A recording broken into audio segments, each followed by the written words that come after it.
finale of Flux is finally here. We are on chapter 6. The story is over, and we're gonna get answers to hopefully all of our questions. Is the doctor gonna get her memories back? What is Swarm and Azur gonna do? What is their plan? Is she gonna reunite with Yaz and Dan and Jericho? Are we gonna find out what the house is about? Or are Belle and Vinder finally gonna reunite? What happened to the Weeping Angels? Is their storyline completely dead? Are the Sontarans completely taking over the Earth and the universe? Or is the universe gonna be completely destroyed? All those questions and more will hopefully be answered in this next hour. So let's dive in.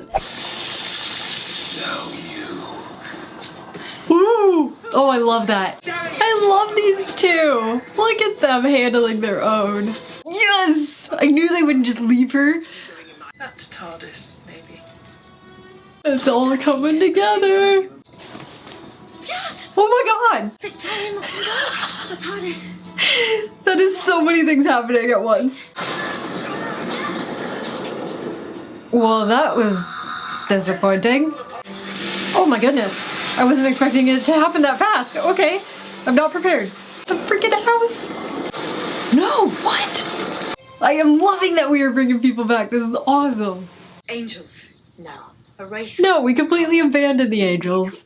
I can't talk because it would kill me. I don't have those memories. Life was a win. So why? It's called empathy, you monster. Why are we here? You shouldn't be. That was the most powerful exchange. Okay, new respect for the Sontarans being absolutely despicable villains. And the reward for success? Death. Of course. So cute. It was a title bestowed on me. I am loving Jodie's performance on this. It's funny, it's intense, heartfelt. Are you? Oh my god, no. No. Kill me right now. How rude. Team to the rescue. Please stop torturing me. Okay, that was friggin' awesome. She literally just saved herself. I don't know if I love this or if I hate this. I'll tell you when we're ready. They're gonna add a third doctor at one point, aren't they? This is becoming absolute chaos.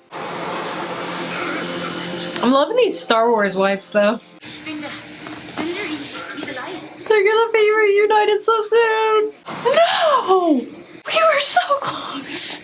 I fear it will destroy you. Refreshment? I flippin' love the Ood. They are so awkwardly perfect. You're about to die. Would you like a refreshment? Oh, you! Reunion. Oh, this is fantastic. Multiple reunions. No! Like, I don't like the Cybermen or Daleks either, but man, that was cold. I'm afraid that my options for exiting are No. rather non-existent. No, you are not going to kill him off. No. That is not okay. That was a wonderful last line, but oh my god, that was really sad. I can't believe they just killed him. Well, that sucks. What? This feels too easy. Okay, did they just die? Ooh. No regeneration. Wait, what? What? No life. Okay. That felt rushed. That felt very rushed. That's it? That's it? That's all we get from the... Okay. Clearly, I guess they're not the parents of the Timeless Child then. What was the point of that? Wanna come? Go on. Firstly, I shouldn't have shut well. No, you shouldn't have. She has her memories. Where I can never find them. I don't blame her. They're probably really dark and terrible. And we're done with the Flux. Wow.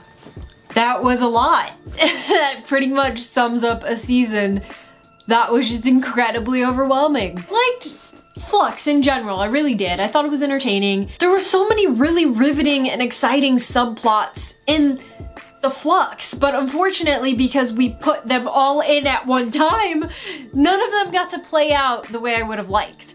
There were so many moments where I'm like, I would have loved to see the character development a little bit more before we had to rush off to the next thing, especially with like Belle and Vinder.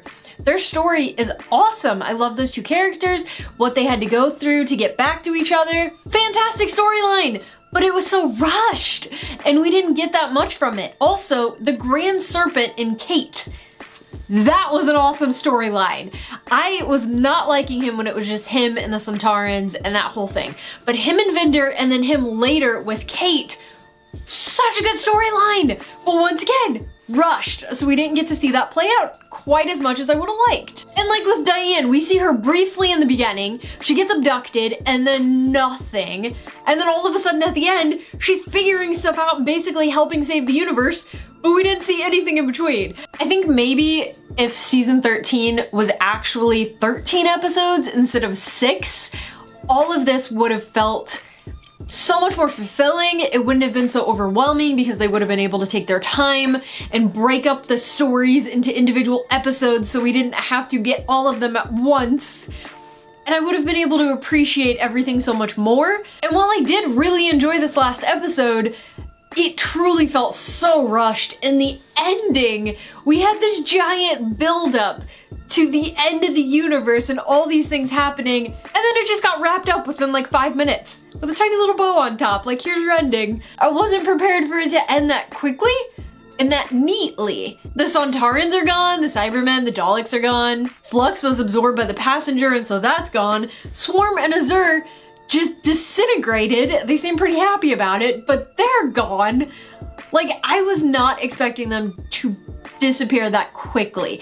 They were the true villains of this episode. Yes, we had the whole Sontaran thing, but them and the Doctor was like the major conflict and the major thing that was happening. And it just kept building and building and building, and they're like, we're bringing you back to Atropos and this is where you will die. Wait, the Flux is gone? We're disappearing, we're done. It felt like whenever we had the Division, which by the way, what's going on with Division now? Is Division gone? Speaking of Division, it was like in the last episode when the acting head had this giant speech about her master plan and everything, and then Swarm comes in and is like, poof, and she's gone. She's done. We have so much buildup, and then I feel like it just ends too quickly. I don't know. I will apologize for calling the Sontarans comic relief and not seeing them as a serious threat in previous episodes. But this one, they did an excellent job. They were truly horrible villains. They had a really solid plan that was just terrible. And when they killed Carvanista's people, whew, that was the moment. That was the moment where I was like, oh, these guys are savages. One of my favorite moments was the exchange between Carvanista and the Doctor where he was like, I physically cannot tell you about our time together or I will die. Because the Division put something in his head that will kill him if he talks about it. Absolutely betrayed by the Doctor abandoning him and then showing up and pretending like nothing was happening. But she was like, I don't have any memory of that whatsoever. Those memories were taken. Oh, that was such a heartbreaking moment, and the performances on both parts were so good. The other exchange between the Doctor and Azure where she was talking about just the plan and how they wanted the Doctor to suffer like they did. Just her asking the Doctor all those questions like, why is your fight more important than ours? I didn't fight for these people and for the planet, and like, what is the point of all that? Was such a powerful dialogue. Jodie's performance, once again, she has done an amazing job this entire series of Flux. She's done so well. She's been funny, her action scenes are great, all of the serious, heartfelt moments as well. I think she did an amazing job. It's just a shame that the story is so complicated and chaotic that you can't appreciate that as much. My absolute favorite moment, and I say favorite, I mean it's not a happy moment in the slightest, and it's quite terrible and makes me really, really sad, but it's my favorite because it was such a wonderful performance, was Jericho's death. I still can't believe they actually killed him. That's what makes for a powerful ending, isn't it? Not everybody's gonna have a happy ending, and he didn't, and he was okay with it. It was like, I've lived a long life, I've lived an amazing life, and it just, oh, that was a beautiful moment. We ended with the Doctor dropping her memories into the heart of the TARDIS and telling the TARDIS to not let her see them. Unless she asks, of course, but to not let her see them. And I thought that was an incredible move. And probably the best thing that the Doctor could have done, because there is definitely some dark stuff in there, especially after talking to Carvanista. She probably did a ton of stuff that she would not be proud of. And it also just keeps with the storyline of Doctor Who. If we saw those memories, we would know too much. So I get it. I was so confident that Belle and Vinder were gonna be her parents, but guess that's not true. I don't understand why they were brought into this. I mean, obviously you pick up people along the way, that's great, it's a great storyline. I just thought there was more, but I guess not. Maybe in the future, who knows. I would totally watch a spinoff though, with Carvanista, Belle, and Vinder. They seem like an awesome team, and their adventures would be just hilarious. I am just so proud of Yaz. She has come into her own as a companion. She is so confident. She is exactly what you want for a companion. They travel with the Doctor, they learn, and then they go off and they do their own thing, and they spread positivity and goodness and just the Doctor's message across the world, you know? And I'm just so proud of her. And her and Dan. Of course, they're both reunited with the Doctor now, and they're gonna go travel to who knows where. I guess we'll find out in the specials.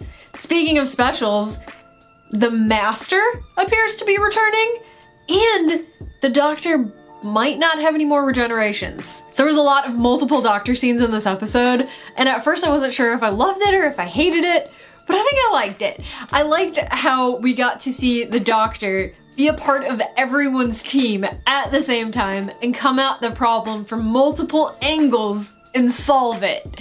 That was really cool. And then at the end when she was with Time and Time took her form and delivered that ominous message, whew, pretty powerful stuff. But then just disappeared once again. I feel like we get all this plot just dumped on and then it's like poof.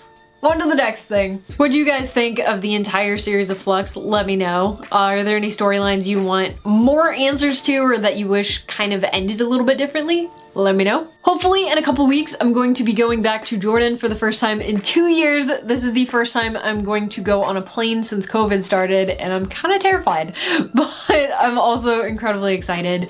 I am going home to take care of somebody who's ill, so I'm not entirely sure how many videos I'm gonna be making or what exactly I'm gonna be doing there.